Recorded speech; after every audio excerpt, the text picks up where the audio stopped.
I am a firm believer that you have to lose to win.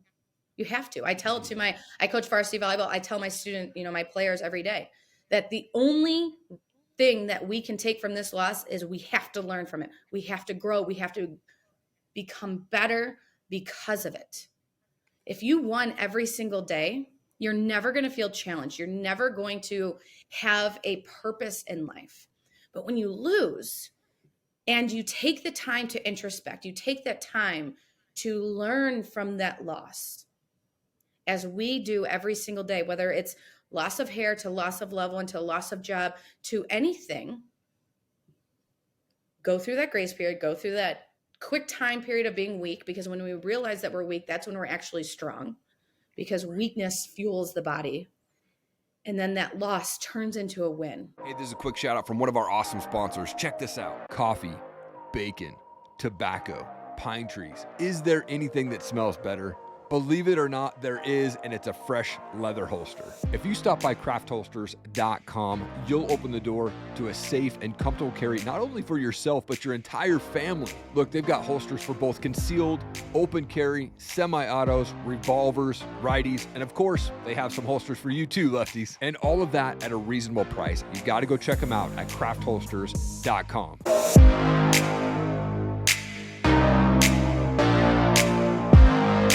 McKenna, you're a wife, you're a mom, you're a speaker, author, and consultant that helps empower men and women to reframe life's challenges into gifts and opportunities so they can pursue their purpose with clarity and confidence. I love that.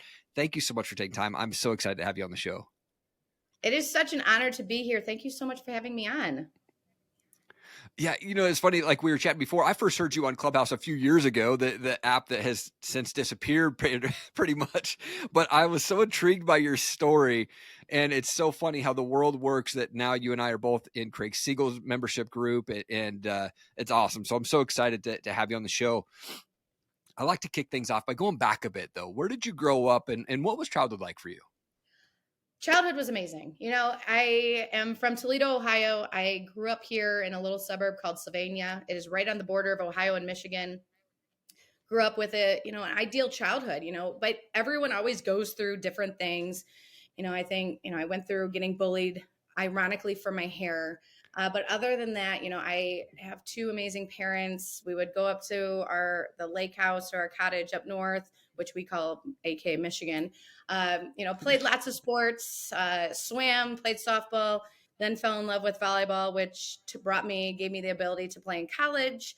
And it was just, a dream childhood, but we don't understand that it's a dream childhood until we're out of it to be able to look back and really, be so happy with what I've been able to be surrounded by and be loved by.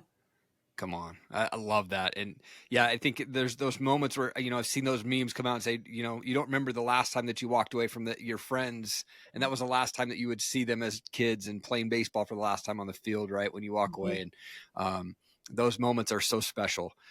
And I was reading through your story, 2015, that's when your hair started to fall out due to an autoimmune disease called alopecia. And like you said, you were bullied maybe for your hair, but your hair was your identity. You were known for like the long, thick hair. What goes through your mind when you first noticed this? And how did you reframe your identity to be the person you are today? Wow, that's a loaded question. Couple loaded questions. Talking about having the perfect childhood, I felt like when I was 32, pregnant with our youngest daughter, and I felt like I was living the picket life, and everything had checked off. I've checked off everything in my life. I have the house, I have the amazing husband, I have the family, I have the degrees, I have the job that I want. And I remember saying to myself, now what? What's next? Like I already hit all my goals and I'm 32. What's next?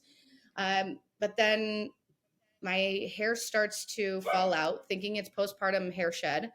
And they say there's a chance you could have something called alopecia and your hair could fall out. And, as a woman, or anyone, but as a woman, particularly, we subconsciously do identify with our hair. People have known me for my hair since I was 5 years old, from it being so thick and, and then me being made fun of. And, it's always been a journey with my hair, and it shockingly came a full circle. But then in November, the first week of November, I was standing in the shower and a whole clump of hair came out of into my hands. And I didn't know what to do. Like I was dumbfounded. Like my worst nightmare is becoming my reality.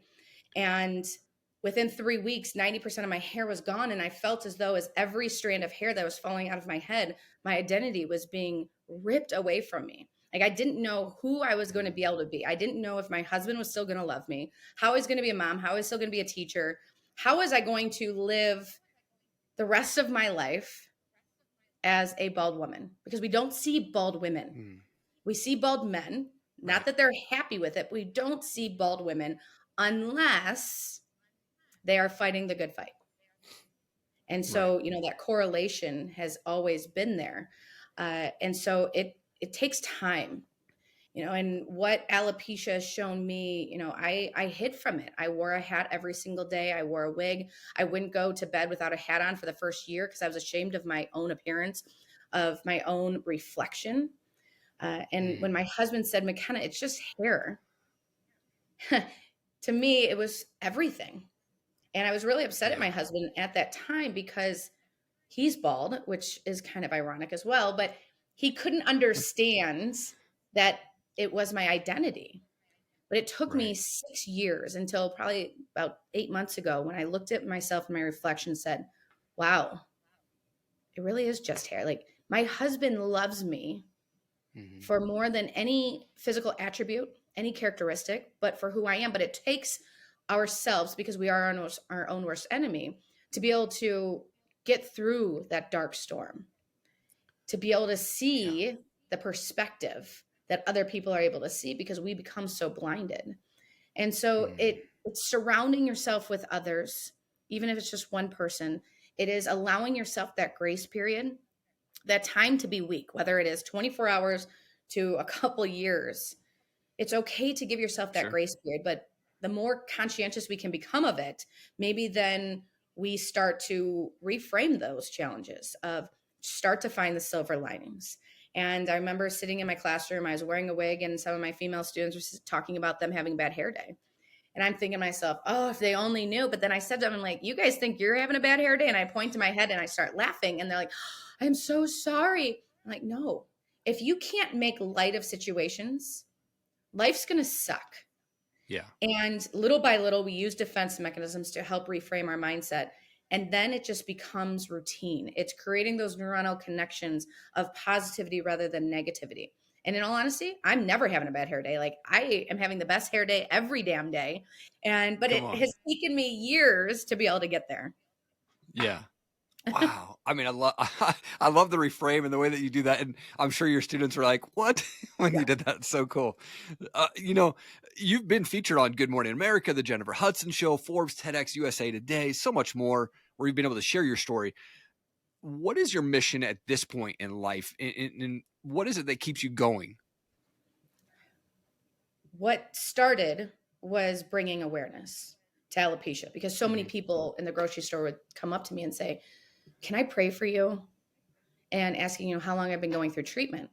And in the beginning, it used to really bother me because people were looking at me as though I was dying, I had cancer. And I said, no, thankfully I don't, but please pray for those that do. I have something called alopecia. It's an autoimmune disease. And I felt that the more I could bring awareness, then maybe I can reframe other people's mindsets to be able to see the positivity in everyone's situation rather than what we implicitly see as the negativity. And it's just something that's innate. And the more we can do that, then the more we can reconnect those neuronal connections. But what I learned through that, it has actually empowered me. It allowed me to stand a little bit taller, and it gave me a purpose to bring that awareness. And that's when I started to, do team up events with the Toledo Mud Hens, which is the farm team for the Detroit Tigers, with the Cleveland Indians, now the Guardians. So we've been doing team up events for the past 5 years. I've done golf outings for the past couple of years, galas. But what I've also learned throughout this journey is that my story is visible. Everywhere I go, someone knows that I am, quote unquote, struggling with something. I'm not struggling, but that's what people perceive. Right. The more I can stand tall and stand confident in who I am and what I represent, then they can say, what I'm going through, if she's strong enough, so am I. And it's allowed me to truly understand empathy. When we believe that we're empathetic people, we're not until life hits us. To be able to understand Right. that we all have a story, we're all battling something. And so when I can represent everyone who's struggling with something, which is everyone, then the more I share my story, not only is my message, but my message is medicine for other people to know that they're not alone, because too often in this world, we feel that we are alone because we have to always highlight the good things that are going on. And, and it's only 1%. And it takes about 200 times to figure out the right picture and the right filter in order to feel confident enough to post it. But when we can be vulnerable and authentic in who we really are, get rid of the filters, then that is when we can inspire others and not compare ourselves to each other's stories, because everyone's on their own journey. Everyone's been given a different mountain. When we can understand that that mountain was given to us for a reason, it happened for us and not to us, then it inspires us and it empowers us to continue fighting that good fight every single day. Man, it's so true. So many people have just the stories. And if we can just be authentic and vulnerable, man, it just impacts the world. Like, what, I went through the crazy childhood and all that stuff, but it was once I realized that my past and other people's opinions of me didn't define my future. That's what really opened the door of opportunity to make a bigger impact once I started sharing my story. There's so many people that use this word can't when it comes to pursuing their goals, their dreams, and their purpose. What's the journey that you take men and women through when you're helping them to reframe those challenges into gifts? It is the steps. Like I talked about, it is giving yourself that grace period. It is surrounding yourself with others.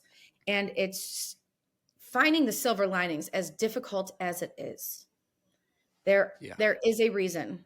And sometimes we have to dig really deep into our own souls in order to find the reason. And even if we have to lie to ourselves for a little bit, that lie then becomes reality. So when I said to my students, I'm never having a bad hair day, was I 100% confident in who I am? No. But just saying it out loud, it's affirmations. The more we see something, the more we say something, the more we're going to believe something, that mere exposure effect. And that's what we have to do with ourselves, is build ourselves up. Because if we don't believe in ourselves, no one's ever going to believe in ourselves. And so when we can remove that word can't, because I used it so many times, I can't go on. But what I reminded myself is that I was still getting out of bed. I was still showing up. Now, was I showing up, the way I wanted to every day? Absolutely not. I remember my mom asking me, McKenna, how are you still getting out of bed? How are you still doing? I said, there's no other choice. I have two beautiful daughters watching my every single move. I have a family to take care of. I have students and my student athletes who relied on me every single day. I still had to show up, and I found that why. My why has changed over the years, but you have to find the why for that day. And if moving from the bed to the couch is your win for that day, I applaud you. Like, that's where we have to stop being so hard on ourselves and realize that some days are going to be harder. Some days are going to be better than some days. But when we can start to remove the word can't from our vocabulary, from our mindset, we start to see the clearer picture. We start to see the why. We start to understand the reason why we've been given this mountain. And it's a beautiful hike. It really is. Some days are harder than others, but you're going to look back and be very grateful for that mountain. And I am grateful for mine every single day. Hey, this is a quick shout out from one of our awesome sponsors. Check this out. Thank you to Tranquil Turtle Massage. They are located right in the heart of downtown Coeur D'Alene, and Tracy is a master massage specialist and Hanu Ashiatsu trainer. Look, my wife and I go see her and her team every single month, and we walk away feeling great. Sore muscles are gone. We feel relaxed. You got to go check them out. Tell them I sent you for $25 off your massage package. Also, while you're there, make sure you check out CDA Brows, Body and Ink, offering Coeur d'Alene's best tattoo brows, plasma fibroblast tightening, and PMU services. Tell them I sent you and you'll save $100 on your tattoo brows or plasma tightening. Make sure you check out Tranquil Turtle Massage and CDA Brows, Body and Ink at pnwmobilemassage.com. Would you say that that journey that you just spoke about also would apply to people who are dealing with loss and trying to build their confidence up and trying to be able to dream again? I dealt with a loss. We all deal with Mm-hmm. losses. And Yeah. I am a firm believer that you have to lose to win. You have to. I tell it Mm-hmm. to I coach varsity volleyball. I tell my student, my players every day that the only thing that we can take from this loss is we have to learn from it. We have to grow. We have to become better because of it. If you won every single day, you're never going to feel challenged. You're never going to have a purpose in life. But when you lose and you take the time to introspect, you take that time to learn from that loss, as we do every single day, whether it's loss of hair to loss of loved one to loss of job to anything, go through that grace period, go through that quick time period of being weak, because when we realize that we're weak, that's when we're actually strong, because weakness fuels the body. And then that loss turns into a win. It is standing tall. It is still getting out of bed every day and being there for your children, even when you can't be there for yourself. Be there for them, or be there for your dogs, your employees, your employers, whoever it may be. Show up for someone else, because eventually you'll learn that you're showing up for yourself every single day. Come on. That's so good. Throughout your journey of having alopecia and going through the loss, what's the most important lesson that you've learned on a personal level? It's probably a year and a half into my journey. I went to work out, and there was a quote on the board, and I talk about this all the time, by Captain Jack Sparrow, the Pirates of the Caribbean, that completely, it wasn't like a change in the instant, but it challenged me to think. The problem is not the problem. The problem is the attitude about the problem. Mm-hmm. We as human beings, we want to be in control of everything in our lives. And when we're not in control, we're going to do whatever we can to be in control. What I've learned, and the biggest lesson that I've learned, not just in my hair loss journey, but in life, is that there are things that are beyond our control. And when we can understand that, and that what we always are in control over is how we react in our mindset and our attitude about the situation, then we can consciously be able to go in the direction that we need to in order to continue moving on. I remember I was sitting right in that back hallway, and that something happened. I said to myself, I am not in control of this. And it felt like a whole weight just lifted off of me, because I reminded myself that I am not in control of how other people act. I'm not in control of what other people say. I'm in control of how I react to it. Either allow it to define me, or I define it. And so when I changed alopecia from defining me, and I'm going to define it, I'm going to take control of what I can in the situation, it has bled into every other aspect of my life, that I am in control all the time. And it's always of my mindset. That's so important. That's a tough lesson to learn. Trust me. I think we all have that lesson that we need to continue learning. And, some days are easier than others, but again, just, I say it out loud, and we have to, and it just ingrains into us. Yeah. Wow, man. It's such a good attitude to have. And man, that's awesome. I mean, I got shivers right there. So thank you for sharing that. I think it's so important for that. I want to talk about, you've got this Challenge Yourself Coaching and Leadership coming up May 12th and 13th. You have some amazing speakers lined up for this. This is so good. I'm excited for this. What can folks expect at this summit? And can you give more details on what's going to happen there? Yeah, it is. It's not going to be your normal sit down summit. People are going to speak at me.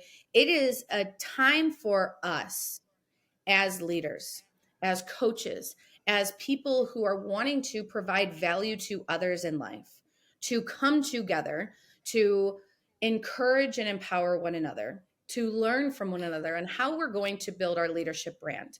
How are you remembered? How are you leading? How are you providing value to others? And I talk a lot about your character brand. So when people say your name, what are the first words that come to mind? And is that going to be the same words that come to mind as a leader? And if they aren't, then there's this disalignment that's going on. I need to make sure that who I see, when I see you at the grocery store, at work, or at a family function, or at a school function, I want it to be the same person. We have to have consistency, because that is truly when we are going to add value to other people's lives. And so this is all about, one, aligning our character brand and our leadership brand, but also as we align that, it is building up our leadership brand, because we are living in a different society. Life has changed over the past 3 years. We are learning to be more flexible. We are learning how to be more empathetic towards others, how we can reach more people, and how we can value. And so I have an incredible lineup of speakers who are going to encourage us through their stories, and also give time for you to ask questions. I hate when I go to a conference and I'm like, I have a question, but I'm not able to ask a question. This is a time for us to interact. It is time, because that is what we need, is connection. And so it's an incredible day of panels and connection. There's a DJ that just, everyone already has a walk-up song. It is bringing the energy. There's going to be dancing. And then everything is included, from breakfast to lunch to the after party. The after party of being, 6 to 8 of, again, just let's talk. And the ultimate goal is to remove the hierarchies. On your name badge is just your name. It doesn't say where you're from, who you work for, how much money you make, or what credentials you have. Because when we remove that hierarchy, we can understand that it doesn't matter where you're at in your journey, we must learn from one another. From the 20-year-old to the 65-year-old and everything in between and beyond, we have to understand that we are always needing to learn from one another. And it also is going to help others to learn how to introduce themselves, how to carry on a conversation. And then you realize who you are talking to. And that is just going to build up your confidence that I am, not only do I get to pull up a chair to this table, but I can make my own damn table. Come on.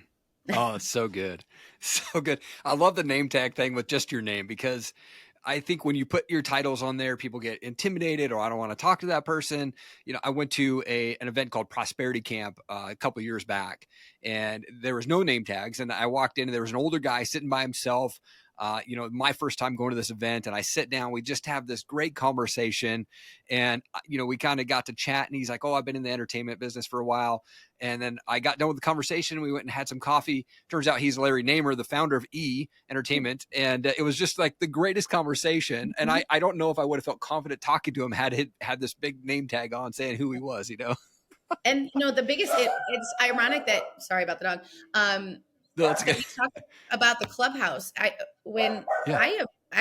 originally went on there, and you would go up to the stage and you would introduce yourself. I would introduce, I'd start comparing.